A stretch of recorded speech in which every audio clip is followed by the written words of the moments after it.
Hello అండి.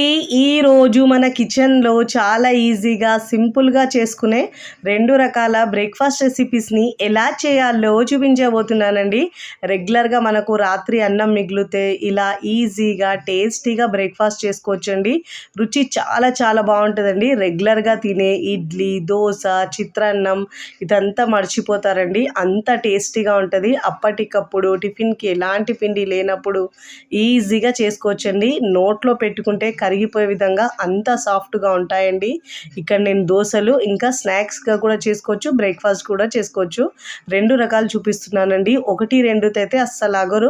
మరి ఇక ఏమాత్రం ఆలస్యం చేయకుండా ఈ బ్రేక్ఫాస్ట్ని ఎలా చేయాలో చూద్దాం రండి. ముందుగా ఇక్కడ నేను మిక్సీ జార్ తీసుకున్నానండి. మిక్సీ జార్ తీసుకొని రాత్రి మిగిలిన అన్నం 1 కప్పు వేసుకోవాలండి. అన్నాన్ని మనం ఇలా కప్పులు తీసుకునేటప్పుడు ఇలా ప్రెస్ చేసి తీసుకోవాలండి. ఇలా 1 కప్పు అన్నం వేసుకున్న తర్వాత దీంట్లో 3/4 కప్పు దాకా సూజీ, బొంబాయి రవ్వ, ఉప్మా రవ్వ అంటారు కదండి, అది వేసుకోవాలి. 1/2 కప్పు దాకా పెరుగు వేసుకోవాలి. ఇప్పుడు దీంట్లో 1 కప్పు దాకా వాటర్ యాడ్ చేసుకోవాలండి. అన్ని కొలతలు ఒకదాంతోనే తీసుకుంటే మీకు పర్ఫెక్ట్గా వస్తాయండి. ఇప్పుడు ఇలా మెత్తగా గ్రైండ్ చేసుకోవాలి. అవసరం పడితే ఇంకా వాటర్ని యాడ్ చేసుకొని మెత్తగా గ్రైండ్ చేసుకోవాలండి. నాకు ఇంకా ఒక 1/2 కప్పు దాకా వాటర్ మళ్ళీ గ్రైండ్ చేసేటప్పుడు పడ్డాయండి. ఇలా వాటర్ వేసుకొని మెత్తగా గ్రైండ్ చేసుకునే ఈ పిండిని మనము మిక్సింగ్ బౌల్లోకి వేసుకోవాలి. చూడండి, కన్సిస్టెన్సీ ఇలా ఉండాలండి. క్రీమీ కన్సిస్టెన్సీ లాగా ఉండాలి. ఇలా ఇప్పుడు స్పూన్తో ఒక 2-3 నిమిషాల పాటు బాగా మిక్స్ చేసుకోవాలి. ఇప్పుడు దీంట్లో రుచికి సరిపోయినంత ఉప్పు వేసుకోవాలండి. ఉప్పు మీ టేస్ట్ని బట్టి యాడ్ చేసుకోండి. ఇప్పుడు దీంట్లో ఒక 1/4 టీ స్పూన్ దాకా వంట సోడా వేసుకోవాలండి. ఇన్స్టెంట్గా చేస్తున్నాం కాబట్టి వంట సోడా వేసుకొని ఒకసారి బాగా మిక్స్ చేసుకోవాలి. అవసరాన్ని బట్టి వాటర్ యాడ్ చేసుకోవాలండి. మరి బ్యాటర్ని మనం పల్చగా చేసుకుంటే వేసుకోవడానికి వీలుగా ఉండదండి. దీంట్లో కొద్దిగా వాటర్ వేసుకుంటూ పిండి కన్సిస్టెన్సీని అడ్జస్ట్ చేసుకుంటూ వాటర్ని యాడ్ చేసుకుంటూ మిక్స్ చేసుకోవాలండి. ఒకటేసారి వాటర్ ఎక్కువ వేయద్దు. చూడండి, కన్సిస్టెన్సీ ఇలా ఉండాలండి. ఇప్పుడు దోశలు వేసుకుందాము. స్టవ్ మీద పెనం పెట్టుకొని పెనం బాగా వేడిన తర్వాత వాటర్ చిలకరించి టిష్యూ పేపర్ లేదంటే క్లాత్తో తుడుచుకున్న తర్వాత మంటను లో ఫ్లేమ్లోంచి ఇలా 1 గరిటెల పిండి పోసుకోవాలండి. పోసుకున్న తర్వాత మరీ ఇలా పల్చగా చేయొద్దండి. ఇది కాస్త లావుగా సెట్ దోశలాగానే చేసుకుంటున్నాము. ఇలా వేసుకున్న తర్వాత మూత పెట్టేసి మీడియం ఫ్లేమ్లో ఉడికించుకోవాలండి. ఒకవైపు మంచి కలర్ వచ్చిన తర్వాత మరోవైపుకి తిప్పుకోవాలి. ఇలా చక్కగా ఒక 1/2 టీ స్పూన్ దాకా ఆయిల్ వేసుకోవాలండి. ఒకవేళ అవసరం లేకపోతే మీకు ఇష్టం లేకపోతే ఆయిల్ వేసుకోకుండా చేసుకున్నా కూడా చాలా బాగుంటాయి. 2 వైపులో తిప్పుతూ మంచి కలర్ వచ్చే వరకు కాల్చుకోవాలి. ఇలా ఒకవైపు మంచి కలర్ వచ్చిన తర్వాత మరోవైపుకి తిప్పుకోవాలి. 2 వైపుల్లో మంచి కలర్ వచ్చే వరకు కాల్చుకోవాలండి. మీడియం టు హై ఫ్లేమ్లోంచి కాల్చుకోవాలి. ఇలా 2 వైపుల్లో మంచిగా కాల్చుకున్న తర్వాత ప్లేట్లోకి తీసుకోవాలి. వేడిగా సర్వ్ చేస్తే రుచి చాలా బాగుంటుందండి. చాలా సాఫ్ట్గా మృదుగా వస్తాయి. ఇదే విధంగా మిగతా పిండితో కూడా 1 by 1 దోశలు వేసుకోవాలండి. మరీ పల్చగా వేయద్దు. సెట్ దోశలాగా కాస్త లావుగా వేసుకుంటేనే చక్కగా వస్తాయండి. ఇలా మూత పెట్టేసి ఉడికించుకోవాలండి. ఇలా ఒకవైపు మంచి కలర్ వచ్చిన తర్వాత మరోవైపుకి తిప్పుకోవాలి. 2 వైపులో మంచి గోల్డెన్ కలర్ వచ్చే వరకు కాల్చుకున్న తర్వాత ప్లేట్లోకి తీసుకోవాలి. చాలా ఈజీగా, సింపుల్గా, టేస్టీగా చేసుకునే బ్రేక్ఫాస్ట్ మీకు నచ్చితే తప్పకుండా ట్రై చేయండి. ట్రై చేసి మీ అభిప్రాయాన్ని నాకు కమెంట్ ద్వారా తెలియచేయండి. ఇప్పుడు సర్వింగ్ ప్లేట్లోకి సర్వ్ చేసుకుందాం. 1 by 1 ఇలా వేడిగా తింటే అయితే చాలా మృదుగా ఉంటాయి, సాఫ్ట్గా ఉంటాయి. పిల్లలు పెద్దలు కూడా చాలా ఇష్టంగా తింటారు. నచ్చిన చట్నీతో సర్వ్ చేసుకోండి. రుచి చాలా బాగుంటాయండి. చూస్తుంటేనే మీకు తెలుస్తుంది ఎంత మృదుగా వచ్చినాయో. మిగిలిన అన్నంతో అప్పుడప్పుడు ఇలా పులిహోర అలాంటివి కాకుండా ఒక్కసారి ఇలా చేసుకోండి. చాలా చాలా బాగుంటాయండి. ఈ దోశలు అయితే నోట్లో పెట్టుకుంటే కరిగిపోతాయండి. అంత మృదుగా ఉన్నాయి. మీకు చూస్తుంటేనే తెలుస్తున్నాయి ఎంత మృదుగా వచ్చినాయో.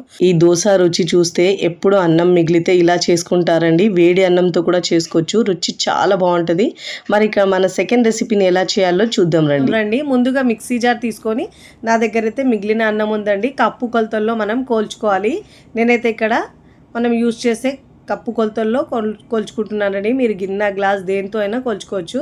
నాకైతే ఇక్కడ 2 కప్పుల దాకా రాత్రి మిగిలిన అన్నం ఉందండి. మీరు వేడి అన్నంతో కూడా చేసుకోవచ్చు, నైట్ మిగిలిన అన్నంతో కూడా చేసుకోవచ్చు. ఇలా కొత్తగా ట్రై చేయండి. పిల్లలు కూడా చాలా ఇష్టంగా తింటారు. వీడియోని ఎక్కడ స్కిప్ చేయకుండా పూర్తి వీడియో చూస్తేనే మీకు పర్ఫెక్ట్గా వస్తుందండి. 2 కప్పులు కొలుచుకున్న తర్వాత 1 టేబుల్ స్పూన్ దాకా మిగిలిందండి. ఆ అన్నం కూడా నేను మిక్సీ జార్లో వేసుకున్నాను. అదే కప్పుతో 1/2 కప్పు శనగపిండి వేసుకోవాలి. 1/2 కప్పు పుల్లటి పెరుగు వేసుకోవాలి. ఇలా పుల్లటి పెరుగు వేసుకోవడం వల్ల బ్రేక్ఫాస్ట్కి టేస్ట్ అనేది చాలా బాగా వస్తుందండి. 1 కప్పు వాటర్ వేసుకోవాలి. వేసుకొని మెత్తగా గ్రైండ్ చేసుకోవాలండి. వాటర్ ఒకవేళ అవసరం పడితేనే యాడ్ చేయండి, లేదంటే అవసరం ఉండదండి. ఇలా వీడియోలో చూపించిన విధంగా ఇలా గ్రైండ్ చేసుకొని ఒక మిక్సింగ్ బౌల్లోకి తీసుకోవాలి. ఇప్పుడు దీంట్లో నేను ఒక 1/2 టీ స్పూన్ దాకా పచ్చిమిరపకాయల పేస్ట్ వేసుకుంటున్నానండి. ఇప్పుడు ఇలా బాగా మిక్స్ చేసుకోవాలి. ఇప్పుడు దీంట్లో రుచికి సరిపోయినంత ఉప్పు వేసుకోవాలి. మీ టేస్ట్ని బట్టి యాడ్ చేసుకోండి.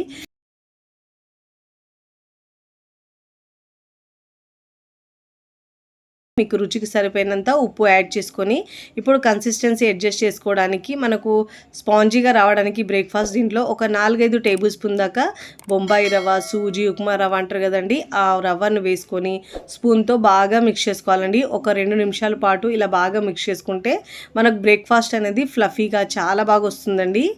చూడండి, వీడియోలో చూపించిన విధంగా ఇలా మిక్స్ చేసుకోవాలి. నేను ఇక్కడ యూజ్ చేసే ప్రోడక్ట్స్ ఏమైనా మీకు కావాలంటే నేను డిస్క్రిప్షన్లో లింక్ ఇస్తానండి, అక్కడ నుంచి మీరు బై చేసుకోవచ్చు. చూడండి, కన్సిస్టెన్సీ ఇలా వీడియోలో చూపించే విధంగా ఇలా ఉండాలండి. ఇప్పుడు మూత పెట్టేసి ఒక 5-10 నిమిషాలు పక్కకు పెట్టుకోవాలి. ఈలోపు సూజీ బాగా నానుతుందండి. ఇక్కడ నేను 10 నిమిషాల తర్వాత చూపిస్తున్నాను. చూడండి, సూజీ కూడా బాగా నానిందండి. కన్సిస్టెన్సీ అయితే పర్ఫెక్ట్గా ఉందండి. చూడండి ఎంత బాగా వచ్చిందో. మిగిలిన అన్నం ఉన్నప్పుడు ఇలా మార్నింగ్ మిగిలితే నైట్ అయినా చేసుకోవచ్చండి, లేదంటే నైట్ మిగిలిన అన్నం మార్నింగ్ అయినా చేసుకోవచ్చు. టిఫిన్కి ఎలాంటి పిండి లేనప్పుడు ఇన్స్టెంట్గా అప్పటికప్పుడు చేసుకునే బ్రేక్ఫాస్ట్ అండి.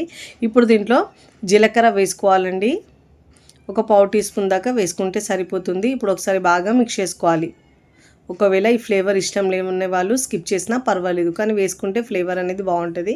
ఇప్పుడు నేను దీంట్లో వంట సోడా అయినా 1/2 టీ స్పూన్ దాకా వేసుకోవచ్చండి. నేనైతే ఇక్కడ ఈనో 1/2 టీ స్పూన్ దాకా వేసుకుంటున్నాను. వేసుకొని 1 టేబుల్ స్పూన్ దాకా వాటర్ వేసుకొని బాగా మిక్స్ చేసుకోవాలండి.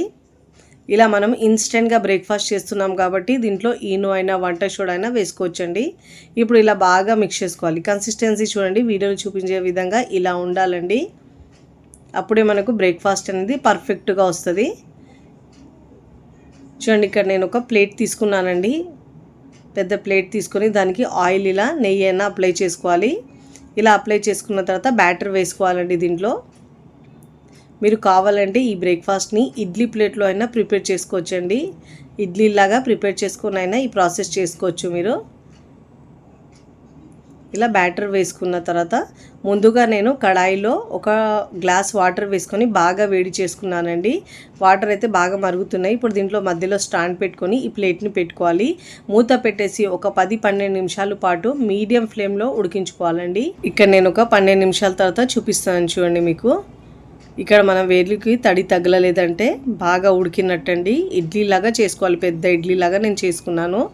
ఇలా చేసుకుని ఎడ్జెస్ని ఇలా చాకుతో కాస్త లూజ్ చేసుకోవాలి. చేసుకున్న తర్వాత పీసెస్గా కట్ చేసుకోవాలి. పిల్లలు ఇలా డిఫరెంట్గా చేస్తే చాలా ఇష్టంగా తింటారండి. మళ్ళీ కావాలనుకునే బ్రేక్ఫాస్ట్ అండి. ఇలా స్క్వేర్ షేప్లో పీసెస్ లాగా కట్ చేసుకోవాలి. నేను ఇక్కడ మీకు అన్ని పీసెస్ లాగా కట్ చేసుకుంటున్నానండి. ఇలా కట్ చేసుకున్న తర్వాత మీకు చూపిస్తాను. చూడండి ఎంత స్పాంజీగా వచ్చిందో. మీకు చూస్తుంటేనే తెలుస్తుంది, స్పాంజీగా ఉంటుందండి. బ్యాటర్ కన్సిస్టెన్సీ పర్ఫెక్ట్గా ఉండాలండి, అప్పుడే మనకు స్పాంజీగా వస్తుంది ఈ బ్రేక్ఫాస్ట్. ఇప్పుడు ఇలా అన్ని ప్లేట్లో నుంచి ఇలా 1 by 1 తీసేసుకోవాలి. ఇప్పుడు దీనికి మరింత టేస్టీగా ఉండడానికి నేను ఒక పోపు వేసుకుంటున్నానండి. ఇలా పోపు వేసుకోవడం వల్ల టేస్ట్ అనేది చాలా బాగా వస్తుంది. ఇక్కడ స్టవ్ మీద ప్యాన్ పెట్టుకొని 1 టేబుల్ స్పూన్ దాకా ఆయిల్ వేసుకోవాలండి. మంటను మీడియం ఫ్లేమ్లో ఉంచుకొని ప్రాసెస్ని చేసుకోవాలి. అంతకంటే ఎక్కువ ఆయిల్ అవసరం ఉండదండి. 1 టేబుల్ స్పూన్ దాకా వేస్తే సరిపోతుంది. ఇప్పుడు ఆయిల్ బాగా వేడైన తర్వాత 1/4 టీ స్పూన్ దాకా జీలకర్ర, 1/4 టీ స్పూన్ దాకా ఆవాలు వేసుకోవాలి. ఇప్పుడు దీంట్లో 1 టీ స్పూన్ దాకా నువ్వులు వేసుకోవాలి. ఒకవేళ ఇష్టం లేని వాళ్ళు స్కిప్ చేసినా పర్వాలేదండి. చూస్తే టెక్స్చర్ అనేది తినేటప్పుడు బాగుంటుందండి. ఇప్పుడు దీంట్లో ఒక 9-10 దాకా కరివేపాకు ఆకులు వేసుకోవాలి. ఇలా బాగా పోపును మంచిగా వేయించుకోవాలండి. మంటను లో ఫ్లేమ్లో ఉంచాలి. ఇప్పుడైతే బాగా వేడైందంటే మాడిపోతుందండి. ఇప్పుడు ఇలా వేసుకున్న తర్వాత ముందుగా కట్ చేసి పెట్టుకున్న ఈ బ్రేక్ఫాస్ట్ని వేసుకోవాలి. దీంట్లో వేసుకొని మరీ స్పూన్తో ఎక్కువగా మిక్స్ చేసుకుంటే మనకు విరిగిపోతాయండి. అందుకే ఇలా ఒక్కసారి ఇలా లైట్గా పైన మిక్స్ చేసుకొని మనం ఇలా ఇప్పుడు ఇలా బాగా పైన ఇలా కలుపుకోవాలండి. ఇప్పుడు దీంట్లో నేను సాంబార్ మసాలా 1 టీ స్పూన్ దాకా వేసుకుంటున్నానండి. ఒకవేళ సాంబార్ మసాలా వేయడం ఇష్టం లేకపోతే దాంట్లో మీరు మనము ఇడ్లీకి వేసుకుంటాం కదండి కారం, ఆ కారమైనా వేసుకోవచ్చు. ఇలా మనము ప్యాన్తో తిప్పితే ఈక్వల్గా అన్ని వైపుల్లో బాగా కోట్ అయినట్టు వస్తుందండి. ఇప్పుడు దీంట్లో ఒక 2 టేబుల్ స్పూన్ దాకా సన్నగా కట్ చేసుకున్న కొత్తిమీర కూడా వేసుకోవాలి. చూడండి, ఇలా మనం ప్యాన్ని లేపుతూ ఇలా మిక్స్ చేసుకుంటే కరెక్ట్గా ఈవెన్గా మిక్స్ అవుతుంది. చాలా ఈజీగా, సింపుల్గా, టేస్టీగా చేసుకునే ఈ బ్రేక్ఫాస్ట్ మీకు నచ్చితే తప్పకుండా ట్రై చేయండి. ట్రై చేసి ఎలా కుదిరిందో కామెంట్ ద్వారా తెలియచేయండి. మీకు నచ్చిన చట్నీతో సర్వ్ చేసుకోవచ్చండి. పిల్లలకైతే నేను టమాటో కెచప్ ఇలా పచ్చడి చేసి ఇచ్చానండి. చాలా ఇష్టంగా తిన్నారు. రుచి అయితే సూపర్గా ఉంటుంది. వీడియోని లైక్ చేయండి. లైక్ చేసి హై బటన్ని నొక్కండి. ఫ్రెండ్స్, ఫ్యామిలీకి షేర్ చేయండి. మరికొన్ని టేస్టీ, సింపుల్, క్విక్ రెసిపీస్ కోసం నా ఛానల్ని సబ్స్క్రైబ్ చేసుకోండి. Thanks for watching.